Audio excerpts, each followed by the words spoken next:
Hello दोस्तों, welcome to WiFi study basic concept of physics module 1।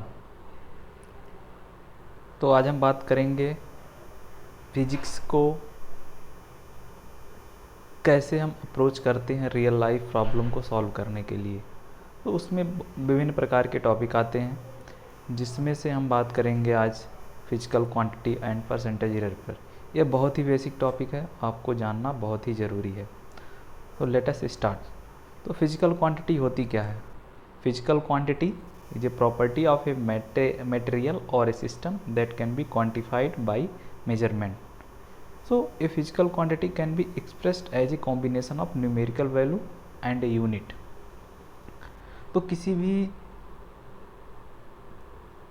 वस्तु को, किसी भी मटेरियल को आपको डिफाइन करना है कि यह क्या है, यह किस चीज़ को डिनोट करता है। आप किसी चीज़ को देख के क्या बता पाते हैं?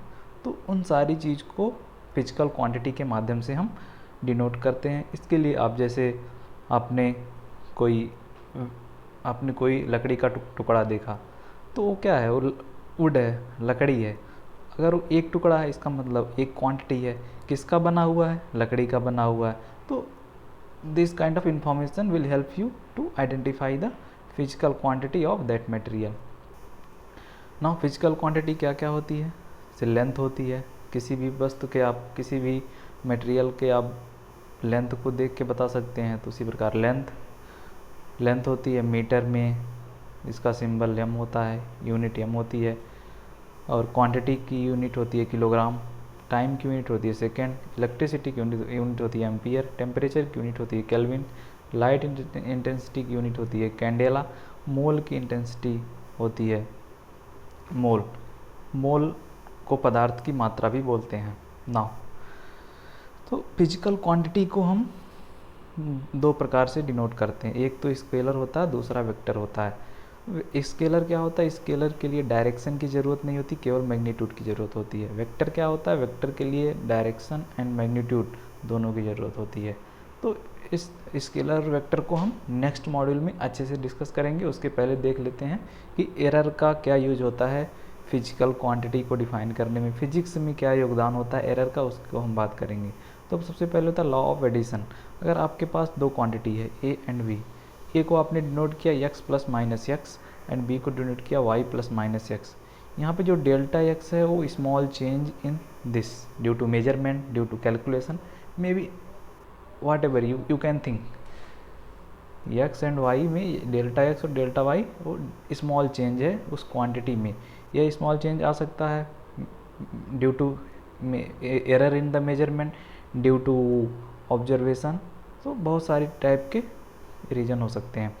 नाउ अगर आपने c equal to a plus b किया, तो अगर इन दोनों क्वांटिटी को आप ऐड करेंगे तो कितना एरर आएगा? क्योंकि इसमें भी एरर है, इसमें भी एरर है, तो दोनों को ऐड करेंगे तो एरर और भी आना चाहिए। तो हम अगर उसको परसेंटेज एरर इन से निकालेंगे तो कैसे निकालेंगे? Delta X plus delta Y upon X plus Y into 100। तो अगर ऐसा आप यूज़ कर रहे हैं तो आपको जो परसेंटेज एरर इन सी मिल जाता है। In a same pattern if C equal to A minus B, then percentage error कितना होगा? Percentage C equal to delta X plus delta Y upon X minus Y और वाई माइनस एक्स। अगर जो delta x यहाँ पे जो fraction part है, जो delta x and delta Y है, वो सेम एज इट इज रहेगा, लेकिन जो क्वांटिटी है उसमें से मान लीजिए y बड़ी है x से तो y माइनस एक्स कर देंगे, x बड़ा है y से तो y minus x minus y कर देंगे। तो इस प्रकार से we can calculate the percentage error. So note that c equal to a plus b and c equal to A minus b में जो एरर होता है वो ऐड हो जाता है। जो न्यूमरेटर वाला पार्ट है वो हमेशा ऐड होता है, क्योंकि एरर को कभी आप मिनिमाइज नहीं कर सकते। आपने दो रॉड की लेंथ मेजर किया, दोनों में कुछ कुछ एरर आई। अब जब उन दोनों का एक साथ आप ऑब्जर्व करेंगे तब भी एरर जो रहेगी वो ऐड ही होती है।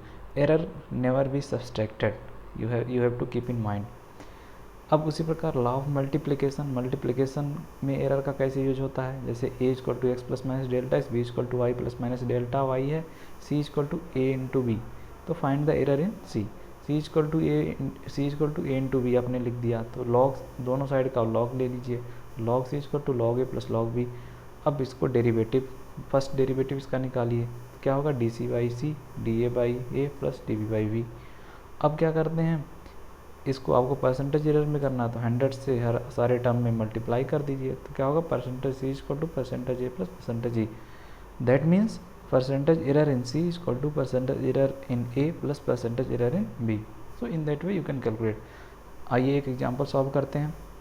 V is equal to 20 volt plus minus 0.05, I का जो डिनोट किया गया है I is equal to 2 ampere plus minus 3%, T is equal to 10 second plus minus 1, then find the error in the energy. अब आपको एनर्जी में जो error आएगी उसको फाइंड करना है और तीनों क्वांटिटी दिया गया है।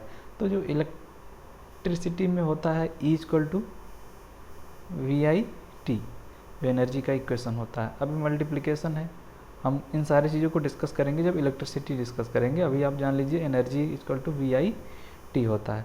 अब ये सारा मल्टीप्लिकेशन है, आपको एरर फाइंड करना है, ई में कितना है, तो error E equal to error in V, error in I, error in T, तीनों के एरर निकाल कर ऐड कर देंगे।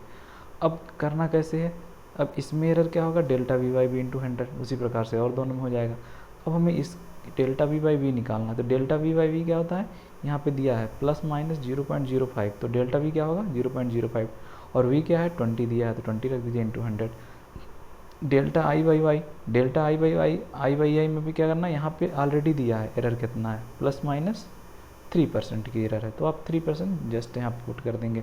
डेल्टा टी बाई टी क्या करना है 1/10, डेल्टा टी 1 है और टी क्या है 10 है। तो इस प्रकार से आप जब इनको ऐड करेंगे तो 13.25 आपकी एरर आ जाएगी। लेकिन अगर आपको फाइंड करना है कि एब्सोल्यूट एरर कितनी है, ये तो एरर आई टोटल एनर्जी में, अभी एनर्जी आप कैसे निकालेंगे वी आई टी, तो 20 इंटू 2 इंटू 100 4000 जूल हो गया। अब एरर आपने कितना निकाला, जो परसेंटेज एरर कितना आ रही है 13.25 आ रही है, तो 400 का 13.25 कितना होगा 50 प्लस माइनस 53 जूल। तो टोटल एनर्जी को आप जब रिप्रेजेंट करेंगे एनर्जी में कितना एरर आ रहा है 400 प्लस माइनस 53 जूल आपकी एरर एनर्जी में जो एरर आ रही है। तो एब्सोल्यूट एरर कितनी हुई 50 प्लस माइनस 53। अगर आपको टोटल पूछा गया कि टोटल कितना एनर्जी आएगी तो 400 joule plus minus 53 joule. So in a similar way you can solve another question like L equal to 10 centimetre दिया है, B equal to 5 centimetre plus minus 0.05 and H equal to 2 centimetre plus minus 3% दिया है। Then find the percentage error. अब इसके लिए आप क्या करेंगे, percentage error in volume, volume का क्या फार्मूला होता है V equal to L B H. So volume वे भी मल्टीप्लिकेशन है, तो एरर में क्या होगी एल में एच में और वी में जो एरर होगी उसको हम अलग अलग निकाल के सम कर देंगे इस तरीके से। अब एल का हमने बता दिया सेंटीमीटर में है, सेंटीमीटर का लिस्ट काउंट कितना होता है 0.01। जो अगर आपको यूनिट दिया है तो उसका जो मिनिमम जो एरर होगा कैसे निकालेंगे, जो मिनिमम लिस्ट काउंट उसका होता है, इसके यहाँ पे डेल्टा एल कितना है 0.01। तो इतना आप एरर मिनिमम कर ही सकते हैं अगर 10 सेंटीमीटर दिया गया है तो इस डेल्टा एल में एरर निकाल लिए, डेल्टा बी में एरर निकाल लिए, डेल्टा एच बाई एच में एरर आपको 3% दिया है, तो आपका टोटल एरर कितना आ गया 4.1। और वॉल्यूम कितना आता है यहाँ फार्मूले से 100 सेंटीमीटर क्यूब, तो 100 सेंटीमीटर क्यूब आपने मेजरमेंट किया, आपको एरर कितनी मिली 4.1% की एरर आपको मिली। तो इस प्रकार से हम जान सकते हैं जब भी हम मेजरमेंट करते हैं किसी भी चीज़ का, आपने किसी भी रेक्टेंगुलर बॉडी का आपने मेजरमेंट किया लेंथ हाइट एंड विड्थ, तो एरर होना स्वाभाविक है। तो एरर कैसे कैलकुलेट करते हैं, इस प्रकार से आप अप्लाई करके एरर को कैलकुलेट कर सकते हैं।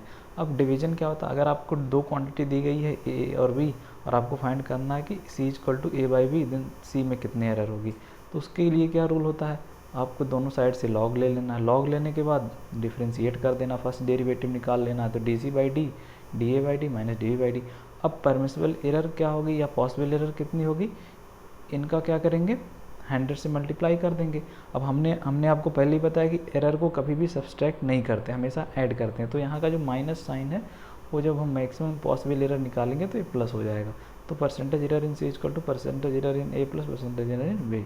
Now if a capacitor of capacitance 20 microfarad plus minus 0.01 microfarad, store charge 200 microcoulomb plus minus 0.05, then find the error in voltage. तो कैपेसिटर क्या होता है? कैपेसिटर हम आपको डिटेल में बताएंगे आगे वाले मॉड्यूल में। कैपेसिटर को संधारित्र बोला जाता है हिंदी में। तो अगर इस संधारित्र में दिया गया है कि इतना माइक्रोफैराड का मतलब उसका कैपेसिटेंस है, तो अगर 200 माइक्रोकूलम का उसमें चार्ज है, तो जो वोल्टेज होगा उसमें कितना एरर आएगी। तो इसके लिए क्या करेंगे, Q equal to V equal to Q by C होता है। ये जो फार्मूला होता है, रिलेशनशिप होते हैं वोल्टेज एंड चार्ज और कैपेसिटर में, V equal to Q by C होता है। अब ये डिवीजन टाइप का दिख रहा है, A बाई B का केस दिख रहा है, तो एरर क्या होगा, Q में जितनी एरर होगी और C में जितनी एरर होगी दोनों को ऐड कर देंगे। अब हमें कैसे करना, हमने जैसे पीछे बताया डेल्टा Q बाई Q कितना लिखेंगे, delta Q by Q 0.05 by 200, यहाँ से डेल्टा Q बाई Q लिख दिए। उसी प्रकार डेल्टा C बाई C कैसे लिखेंगे, 0.01/20 यहाँ से। तो आपको मिल गया टोटल एरर कितनी आ रही है यहाँ पे, 0.075 एरर आ रही है वोल्टेज में।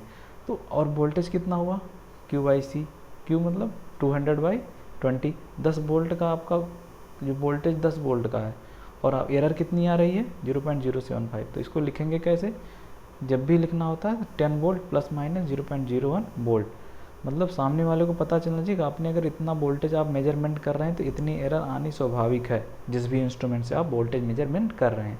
अब अगर आपसे पूछा गया कि अच्छा ये बताओ एब्सोल्यूट एरर कितनी होगी, तो एब्सोल्यूट एरर कितनी होगी, इसी 10 का ही 10 जो 10 है उसी का 0.075% एरर होगी। तो 10 इंटू 0.075/100, तो यहाँ से आप इसको कैलकुलेट करेंगे तो 0.0075, तो इसको आप इज सिमिलर टू 0.01 इसको आप बोल सकते हैं। इसको जब आप जब थोड़ा और सॉल्व करेंगे तो इसको बोल सकते हैं 0.01 अप्रॉक्सीमेट, इस वैल्यू को अप्रॉक्सीमेट बोल सकते हैं। 0.01% की एरर यहाँ पे आपको 0.01 एरर मिल रही है जब आप वोल्टेज मेजरमेंट कर रहे हैं। तो सामने वाले को पता चलेगा कि आपने मेजरमेंट तो किया लेकिन इतनी एरर होने की संभावनाएं हैं ना। अगर A इक्वल टू ए दिया है, B equal to C equal to and D equal to something quantity दी गई है, और आपको पूछा अब और एक एक्सप्रेशन दिया गया है जो Z equal to C plus D A minus B upon A minus C minus D, then find out the error in Z। अब Z में एरर फाइंड करना है, तो इसके लिए आपको क्या करना है, अब जो परसेंटेज एरर इन Z होगा वो क्या होगा, यहाँ देखिए दोनों ऐड है C प्लस D, इसका मतलब क्या होगा कि इसका एरर कैसे हो जाएगा, delta C plus delta T upon C plus D into 100, आपने इसका लिख लिया। और इसका A माइनस बी वाले क्या होगा, ऐसे होगा delta A plus delta B upon A minus B, क्योंकि ये सब्सट्रैक्ट है। और इसका क्या होगा, इस वाले का क्या होगा डेल्टा, अब यहाँ पे क्या होता है कि इन और इनका मल्टीप्लिकेशन है और इस वाले का डिवीजन है, लेकिन हमने क्या पढ़ा, जब भी मल्टीप्लाई और डिवाइड होता तो एरर ऐड हो जाती है। तो मतलब ए वाली एरर और ए वाली एरर और ए वाली एरर ऐड हो गई। लेकिन जब हम बात इसकी करते हैं, इस वाले टर्म की बात करते हैं, तो यहाँ पे A minus C minus D है, तो क्या होगा, तीनों का एरर ऐड होगा, लेकिन जो डिनोमिनेटर में होगा A minus C plus D, ऐसा लिखेंगे। अब आप यहाँ से A और B C D की वैल्यू यहाँ से पकड़िए और जस्ट यहाँ पे रखना स्टार्ट कर दीजिए। तो जब आप ऐसा रखेंगे तो आपको टोटल एरर कितनी मिल जाएगी, 5%।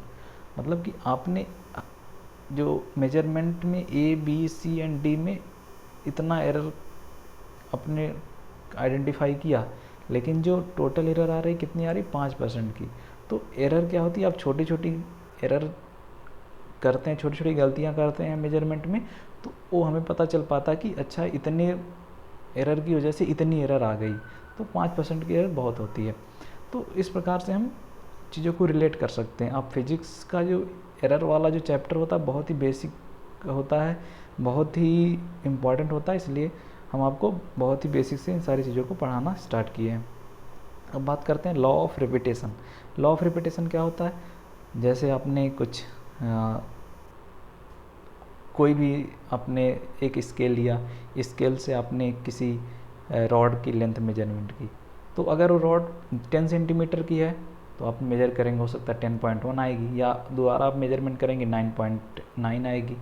तो आप जितनी बार मेजरमेंट करेंगे वो एरर आनी ही आनी है, क्योंकि कुछ ह्यूमन एरर होती है, कुछ आप रेटिंग जब आप स्केल से वो कर रहे हैं तो हो सकता है स्केल में थोड़ा कुछ बेंडिंग है, देर आर डिफरेंट रीजन। तो that is called the law of repetition. मतलब अगर आप कई बार एक ही गलती को रिपीट करते हैं तो उसकी वजह से कितनी एरर आएगी, तो उसको हम कैसे, जैसे इन एक्सपेरिमेंटल ऑब्जर्वेशन, जब आप एक्सपेरिमेंटल ऑब्जर्वेशन करते हैं तो suppose if percentage error in one observation is P, then percentage error in N observation कितना होगा, पी बाई एन होगा। मतलब कि एक बार आपने जो एरर एक बार मेजर किया तो कुछ एरर आएगी, लेकिन अगर आप उसी चीज़ को 10 बार मेजरमेंट करेंगे तो क्या एरर घटेगी, तो पी बाई एन हमने यहाँ पे लिख दिया। मैथमेटिकल एक्सप्रेशन को हम इसके माध्यम से कैसे समझ सकते हैं, जैसे a equal to x plus minus delta x है और c equal to a to the power n, then percentage error in C equal to log c equal to n log a, तो c equal to n into a. अब error इसमें क्या है, ए में error क्या है, लॉग ए में percent की एरर आ रही है, लेकिन ये एन टाइम से है तो एन से मल्टीप्लाई हो जाएगा। मतलब जितनी बार आप दोहराएंगे, जितनी बार आप प्रैक्टिस करेंगे, जितनी बार आप कॉन्सेप्ट को पढ़ेंगे, उतनी बार आपकी जो एरर करने की टेंडेंसी होगी वो घटती जाएगी। इसीलिए मैं बार बार लास्ट में बोलता हूँ कि आप जितने भी मॉड्यूल हैं उसको revise more and more, because when you will revise more and more and there will be tendency to decreasing your error and increasing your understanding level. Now if percentage error in 7 observation is 1, then find the percentage error in 5 observation. अब ये तो simple है, आप 7 observation में 1% की error करते हैं तो 5 में कितनी करेंगे, जस्ट 7 में आप 1 कर रहे हैं तो 1 में कितना करेंगे, 1/7 करेंगे। आप 5 में कितना करेंगे तो 5/7% की एरर करेंगे। उसी प्रकार अगर percentage error in momentum 2%, then percentage error in kinetic energy. अब आपको काइनेटिक एनर्जी का फार्मूला पता होना चाहिए इन टर्म्स ऑफ मोमेंटम, तो k equal to P square by 2m होता है। अब यहाँ से आप क्या करते हैं, ये आपका मैथमेटिकल वाला फॉर्म आ गया, तो यहाँ पे जो पावर है पी है तो परसेंटेज एरर इन k क्या हो जाएगा, 2 बाहर आ जाएगा, परसेंटेज एरर इन p, तो 2 से p में परसेंटेज एरर कितनी है, 2%, तो मतलब टोटल परसेंटेज एरर कितनी हो गई, 4%। लेकिन एरर करने की भी एक लिमिटेशन होती है, ऐसा नहीं कि आप कोई 10 सेंटीमीटर की रॉड और बता रहे हैं 20 सेंटीमीटर की या 15 सेंटीमीटर की है। एरर ऑलवेज भी accepted with in the 10% limit. अगर आपकी एरर 10% से ज़्यादा है तो आपका जो कैलकुलेशन होगा, जो फाइनल कैलकुलेशन होगा कि कितना एरर आ रहा है, वो क्या होगा, final value upon initial value -1 into 100। तो आपको ये वाला एक्सप्रेशन यूज करना होगा, तब वो जो पुराना कॉन्सेप्ट है वो यहाँ पे यूज नहीं हो पाएगा। तो इसलिए हमेशा ध्यान रखना चाहिए कि किसी भी मेजरमेंट में, किसी भी एक्सपेरिमेंटल मेजरमेंट में कम से कम एरर हो। अब हम बात करते हैं जैसे percentage error in P is 50%, then find the percentage error in K. अब यहाँ पे दिया है पी में 50% का एरर है, तो अब के में करना है। अब अगर पिछले वाले कॉन्सेप्ट से करेंगे तो 2 इंटू पी 100%, मतलब 100% एरर आ जाएगी। इसका मतलब कि आप 100% एरर पॉसिबल ही नहीं है किसी भी चीज़ में, मतलब आप टोटल मेजरमेंट ही गलत कर रहे हैं। तो इसलिए ध्यान रखना है कि जब भी परसेंटेज एरर 10% से ज़्यादा हो तो आप ये वाला केस फॉलो करिए। तो यहाँ पे पूछा गया कि अगर परसेंटेज एरर इन पी 50 है तो के में कितना होगा, तो आप के का जो फार्मूला होता है पी स्क्वायर बाई 2m। अब के इनिशियल वाला हो गया, अब जो फाइनल होगा क्या होगा, p प्लस पी में कितना 50% का एरर है यहाँ पे, तो p प्लस 50/100। अब यह क्या आ गया बाई 2m। अब यहाँ पे आप इसको थोड़ा सॉल्व करेंगे तो क्या आ जाएगा, यहाँ पे सॉल्व करने पे इसमें हमने जस्ट इसको हम थोड़ा ऐड करेंगे तो यहाँ पे आ जाएगा इस चीज़ को p plus p/2 means p 5/4 5/4 यहाँ पे p plus p into p plus p/2, तो ये क्या हो जाएगा 3p/2 का होल स्क्वायर करेंगे तो 9/4 हो जाएगा, और ये p स्क्वायर बाई 2m यहाँ भी आ जाएगा। फाइनल एरर कितनी होगी, p स्क्वायर बाई 2m क्या है, आपकी इनिशियल एरर है, तो फाइनल एरर क्या हो जाएगी 9/4 इंटू के इनिशियल। अब के फाइनल बाई के इनिशियल कर देंगे तो क्या हो जाएगा 9/4 आपको मिल जाएगा। अब एरर वाला ही फार्मूला लगाएंगे तो परसेंटेज एरर कितनी होगी, के फाइनल माइनस के फाइनल अपॉन के इनिशियल -1 इंटू 100, तो 9/4 -1 इंटू 100 कितना ही 125% की एरर आ गई। मतलब कि आपने जो एरर किया टोटल वो 125% की एरर आपने किया, जो एरर आ रही है। तो इस टाइप के आपको क्वेश्चन को ध्यान में रखना है कि जब भी एरर 10% से ज़्यादा हो तो ये वाला अप्रोच आपको सॉल्व करना है। अब बात करते हैं रैंडम एरर। रैंडम एरर क्या होती है कि आपने अगर 10 मेजरमेंट लिया तो मान लीजिए पहला अच्छे से लिया, उसमें एरर कम थी, दूसरे में थोड़ा लापरवाही की, ज़्यादा एरर आ गई, तीसरे में और ज़्यादा, फिर आपने चौथे में कम किया। तो अगर आप you have large number of data then there will be tendency to have error in a very specific manner, like you can not identify the same amount of error in each cases. तो हम बात करते हैं कि इसको कैसे calculate करते हैं। तो आपने एन एक्सपेरिमेंट किया, वैल्यू हर एक करस्पॉन्डिंग वैल्यू लिया और एरर इतनी आई। अब इसका हम क्या करेंगे, मीन निकालेंगे। तो मीन आप जानते हैं कि जितना आपने रीडिंग लिया divide by total number of reading, तो mean x bar equal to x1 plus x2 up to xn by n। अब जो एरर किया उसका मीन निकाल लीजिए। तो अगर यहाँ पे जो एरर है नेगेटिव भी आ रहा, मॉड यहाँ पे क्यों रखा गया, मॉड का हमने कॉन्सेप्ट पहले ही बता दिया था मैथमेटिक्स के मॉड्यूल में, मॉड हमेशा पॉजिटिव वैल्यू को शो करता है। तो अगर आपकी एरर नेगेटिव भी आ रही फिर भी आपको पॉजिटिव ही रख के ऐड करना है, तो आपकी एरर ऐसी आ गई। अब आपका जो डेल्टा एक्स का मीन आ गया। अब क्या कर, एरर कैसे निकालना है, error equal to delta X mod by X into 100। तो अब यहाँ से आपने एरर निकाल लिया कि इतना एक्सपेरिमेंट में इतनी परसेंट की एरर आ गई। अब एरर को सम, अगर आपने एरर को सम किया और वो 0 आ गया, इसका मतलब एरर इज मिनिमम है। अगर एरर 0 नहीं आ रही, इसका मतलब आपको एरर को मिनिमाइज आप कर सकते हैं। तो उसके और भी तरीके होते हैं जो हम आपको आगे डिस्कस करेंगे। एक एग्जांपल समझ लेते हैं। अगर आपने पाँच टाइम में अलग अलग वैल्यू लिया और हर एक वैल्यू में आपको एरर ऐसी आ रही है, किसी में 0.17, किसी में 0.12, इसी प्रकार 5 मेजरमेंट में आपको एरर आ गई।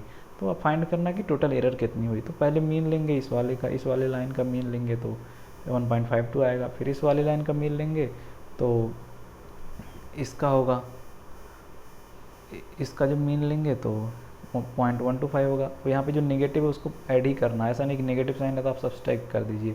Error never be subtracted. तो डेल्टा एक्स आ गया। अब एरर क्या निकालेंगे, mod delta x by X into 100। तो आपने देखा कि इतने मेजरमेंट में 8.15% की एरर आ रही है। इसलिए हमेशा जब भी आप कोई एक्सपेरिमेंट करें, कुछ भी करें, तो रीडिंग लेते समय बहुत ही ध्यान रखना चाहिए कि एरर कम से कम हम मेजर करें, क्योंकि हम जो एरर मेजर करेंगे वही हमें कैलकुलेशन में दिखेगा। और जब लार्ज नंबर ऑफ एरर हम ज़्यादा करेंगे तो उसका इफेक्ट जो है फाइनल कैलकुलेशन में दिखता है। प्रोबेबल एरर क्या होता है कि कुछ एरर ऐसी होती हैं जिनको हम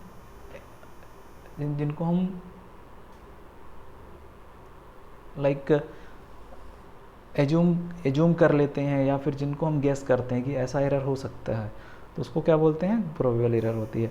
probable error if the probable error in time is 0.01 second, then find the probable error in distance covered by released body under the gravity in 4 second। अब क्या करना है कि आप इसमें क्या करना है कि प्रोबेबल एरर का एक केस जो है, इसमें आपसे पूछा गया है कि मतलब अगर डिस्टेंस अंडर ग्रेविटी जब कवर होती है तो 4 सेकंड में कितनी एरर आएगी। तो इसमें ग्रेविटी के केस में क्या होता है, जो लॉ ऑफ मोशन है उसका सेकंड वाला लॉ ऑफ मोशन है उसका हम यूज करेंगे, h=12 gt प्लस ut। अब इसमें बोला गया है कि ग्रेविटी में आ रहा था, इनिशियल में उसकी वेलोसिटी कुछ थी नहीं, तो h=12 gt²। अब हाफ gt² से यहाँ h की वैल्यू निकालेंगे कि वो बॉडी कहाँ से गिर रही है, t मीटर से मान लीजिए गिर रही है, और हाफ gt² से यहाँ ds निकाल लेंगे तो ds में एरर, h में एरर कितनी आएगी, जो मल्टीप्लिकेशन वाले कॉन्सेप्ट से था, ये t⁻² है, इसका मतलब a⁴n वाला केस है। तो ये क्या हो जाएगा, इसमें आप एरर इसका डेरिवेटिव निकाल लेंगे, dh=1/2 g into 2t dt। तो इसका dh इतना आ जाएगा। अब dh हमने निकाल लिया तो डेल्टा जो परसेंटेज एरर इन h होगी और dh/h होगी। तो आपको dh पता है और h पता है, तो दोनों को यहाँ पे सब्स्टिट्यूट करके निकालेंगे तो डेल्टा h क्या आएगा, 0.5%। अब आपने निकाल लिया कि जो परसेंटेज एरर इन डेल्टा h आ रही है वो 0.5% आ रही है। अब आपका ये जो है आपने प्रोबेबल कर दिया, आपने गेस किया कि इतनी एरर आ सकती है, बट ऐसा रियल में नहीं होता। अब बात करते हैं सिस्टमेटिक एरर। अब जैसे आपके पास कोई सिस्टम है, आप सिस्टमेटिक मीन्स आपके पास कोई मशीन है, वो मशीन चल रही है तो उसमें कोई फॉल्ट आ गया, कोई स्क्रू ढीला हो गया, कोई अदर टाइप ऑफ फॉल्ट आ सकते हैं, जैसे लीकेज हो गया, ऑयल सही से नहीं पहुंच पा रहा हर पार्ट में, तो सिस्टम जो इंस्ट्रूमेंट की एरर होती है उसको बोलते हैं सिस्टमेटिक एरर। अब हम बात करते हैं जैसे वर्नियर कैलिपर्स की, तो वर्नियर कैलिपर्स में एरर कैसे हम देख पाएंगे। तो वर्नियर कैलिपर्स में क्या होता है, दो डिवीजन होते हैं, एक मेन स्केल डिवीजन होता है और एक वर्नियर स्केल। तो वर्नियर स्केल में क्या होता है, 0.9 mm के अलग अलग पार्ट बने होते हैं, डिवीजन बने होते हैं, यहाँ पे 1 mm के मेन स्केल में 1 mm बने होते हैं। तो जो लीस्ट काउंट होता है, वैल्यू ऑफ वन डिवीजन जो होता है वो लीस्ट काउंट उसको बोलते हैं, और least count of vernier scale कितना होता है, 0.9 mm होता है। अब जो least count of vernier calliper है, ये वर्नियर कैलिपर है जिसको हम मेजरमेंट करते हैं। अभी तो मतलब इलेक्ट्रॉनिक मेजरमेंट करने के लिए वर्नियर कैलिपर्स आ गए, पहले अब हम काउंट करते थे कि अच्छा मेन स्केल का ये वाला डिवीजन वर्नियर स्केल से मैच कर रहा है तो इतनी परसेंटेज। अभी डिजिटल वर्नियर कैलिपर्स आ गया है इसलिए आपको ज़्यादा ज़रूरत नहीं पड़ती है, but as a part of concept you should know. तो least count of vernier caliper कितना होता है, 1 MSD माइनस 1 VSD। ये मतलब एक main scale division minus 1 vernier scale division. तो अब मेन स्केल डिवीजन को वर्नियर स्केल डिवीजन से आप यहाँ से वो कर सकते हैं। अब हम बात करते हैं कि लीस्ट काउंट क्या होगा, 1 MSD माइनस 1 VSD। अब जनरली होता क्या है, हम जो वर्नियर कैलिपर्स में देखते हैं उसमें होता क्या है कि 10 division of vernier scale equal to 9 division of main scale के बराबर होता है। जब आप वर्नियर और मेन स्केल डिवीजन को काउंट करेंगे तो जब 10 डिवीजन जो वर्नियर स्केल में होंगे वो 9 डिवीजन ऑफ मेन स्केल के पे लाई करेगा, तो हम वहाँ से 1 डिवीजन ऑफ वर्नियर स्केल निकाल लेंगे, यहाँ से 0.9 mm आएगा जो हमने यहाँ से आपको बताया ये वाला चीज़। अब बात करते हैं कि मेजर कैसे करना है, इसका क्या कहाँ पे यूज होता है। जो कम्पिटिटिव एग्जाम होते हैं उसमें किस टाइप के क्वेश्चन पूछे जाते हैं, तो हम देखते हैं question. If 9 division of main scale divided in 10 division of vernier scale then find the least count. और वहाँ पे दिया है कि एक डिवीजन जो मेन स्केल होता है 0.5 mm होता है, ये दिया है यहाँ पे। आपको एज्यूम करने की ज़रूरत नहीं है क्योंकि यहाँ पे वर्नियर स्केल का केस नहीं दिया है, इसमें जस्ट दिया। तो आपको ही करना कि 9 division main scale vernier scale के 10 डिवीजन को डिवाइड करता है, तो आपको जस्ट वही कॉन्सेप्ट लगा देना है। MSD दिया ही गया तो 10 डिवीजन को 10 VSD इक्वल टू 9 VSD, तो 1 VSD आपको निकालेंगे। लीस्ट काउंट का फार्मूला यही होता है कि MSD माइनस VSD। तो MSD की वैल्यू कितनी दी है, 1/2 दी है। VSD की वैल्यू आपने यहाँ से कितना निकाला, 9 कितना निकाला 20, तो 9/20 रख देंगे तो 1/20 0.050। तो आपको एरर कितनी आ गई, जो आपका लिस्ट काउंट कितना आ गया 0.050। अब ये डिग्री और रेडियन और मिनट में कैसे, 1 डिग्री में कितने रेडियन होते हैं, π/180। 1 डिग्री में कितने मिनट होते हैं, 60 मिनट होते हैं। 1 मिनट में कितने सेकंड होते हैं, 60 सेकंड होते हैं। तो ये कुछ यूनिट कन्वर्जन है, आपको ध्यान रखना है, फ्यूचर में आपको इसकी ज़रूरत पड़ेगी। इसी प्रकार एक और क्वेश्चन दिया कि if n division of main scale divided into the n+1 division of vernier scale then find the least count where 1 division of vernier scale is 1 mm। आपको जो दिया आप जस्ट लिखते जाइए। 1 VSD कितना दिया है 1 mm, यहाँ पे n MSD equal to n+1 VSD आपने लिख दिया। अब MSD को आप VSD के टर्म में लिख लीजिए, तो MSD इक्वल टू n+1/n, यहाँ से n इधर आ जाएगा, n+1/n इंटू VSD की वैल्यू 1 दिया तो 1 कर दिया, तो MSD कितनी आ गई n+1/n। तो इस प्रकार से आप VSD भी निकाल लिए और MSD भी निकाल लिए। आपको क्या निकालना है, लिस्ट काउंट। लिस्ट काउंट क्या होता है, MSD माइनस VSD। MSD मतलब main scale division by vernier scale division. तो MSD का आपने यहाँ से MSD का क्या किया, इसको उठा के यहाँ रख दिया, और VSD 1 है ही, इसको सॉल्व करेंगे तो 1/n mm आपका लिस्ट काउंट आ जाएगा। तो इस प्रकार एरर के जो कॉन्सेप्ट होते हैं आपको अप्लाई कैसे करना है, इसका फंडामेंटल जो यूज होता है वो क्या होता है, जो फंडामेंटल कॉन्सेप्ट होता है हमने आपको इस मॉड्यूल में बता दिया। तो आपको क्या ध्यान रखना है, error is common at every place but it should be with in specify range. इसका मतलब यही हुआ कि आपको हमेशा ध्यान रखना है कि एरर कम से कम रहे, और एरर रहे तो आपको पता है कि एरर 1%, 2%, 3%, 4% कितनी है। 10% से ज़्यादा कर रहे हैं इसका मतलब कि उस अलग कैटेगरी में चली जाती है। So if you know the amount of mistake you made then only you can improve it. So आप अगर आपको अभी एक बार में सारी चीज़ें समझ में नहीं आई, आप इसको रिवाइज करिए, बार बार रिवाइज करिए। और अगर अभी तक आपने पाई स्टडी यूट्यूब चैनल को सब्सक्राइब नहीं किया है तो सब्सक्राइब कीजिए, जिससे आने वाली आगे की जो बेसिक कॉन्सेप्ट ऑफ फिज़िक्स की वीडियोज़ हैं मॉड्यूल 2 की, वो आपके पास सबसे पहले पहुंचेंगी। Thank you very much.